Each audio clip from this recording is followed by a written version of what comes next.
Hey, you people worship a monkey? And that monkey who tries to jump to the sun and try to eat it like an apple? Many people mock this story from Ramayana because they read it only literally. But what if the story was never meant to be understood that way? Let's decode it. Welcome to Timira Samhari, the soul of Bharat. The Puranas are not merely the collections of historical events. They communicate profound truths through stories, symbolism, and metaphors. We just say he has the heart of gold. Does it actually means that his heart is made of gold? Similarly, in Puranas, we use powerful imagery to convey timeless wisdom. And if we read poetry as science or symbolism as journalism, we will miss the deeper message. First of all, Hanuman is not described as an ordinary monkey. The Sanskrit word Vanara does not simply refer to monkeys we see today. Some scholars interpret it as Vanara, meaning, is it a human? And others see Vanaras as forest dwelling tribes and even as symbolic representations of the untamed human mind. He is called the son of Vayu, which is the life force, and the aspect of Shiva, that is Rudramsha, and a master of yoga, and the one who can reduce his size to infinity and expand to infinity. So, reducing Hanuman just to a monkey already misses the context of the story.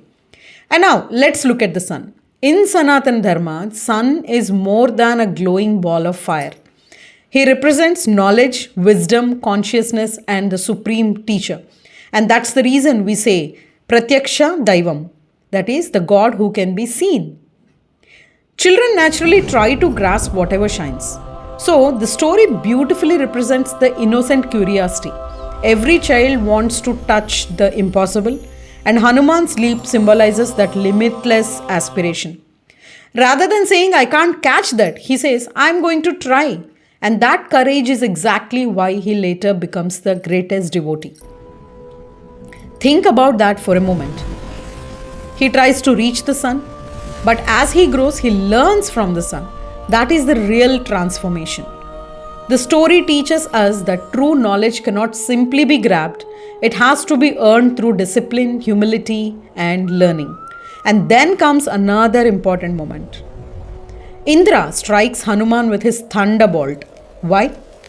Not because curiosity is wrong, but because without maturity and without discipline, you cannot acquire power.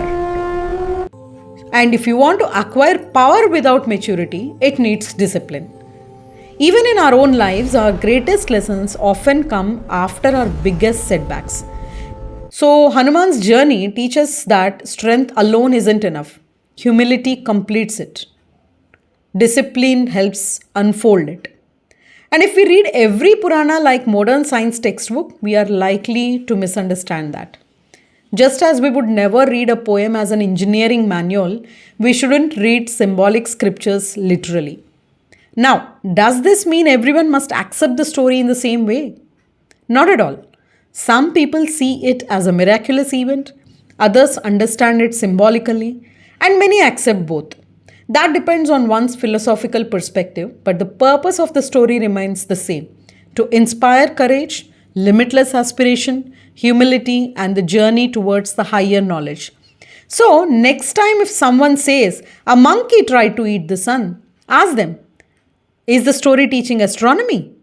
Or is it teaching the limitless potential of the human spirit?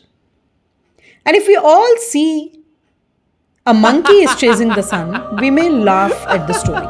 But if we see that the human mind is reaching towards the light of knowledge, we begin to understand why this story has inspired millions for thousands of years.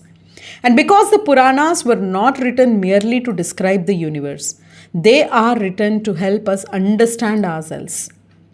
And because in Sanatana Dharma, every story hides a philosophy waiting to be discovered. Here at Timira Samhari, we don't ask you to believe blindly. We explore the symbolism, philosophy, and the timeless logic hidden within the ancient wisdom of Sanatana Dharma. If you enjoyed this way of decoding our traditions, follow Timira Samhari for more such journeys into the deeper meaning behind our scriptures. See you in the next video. Till then, namaste.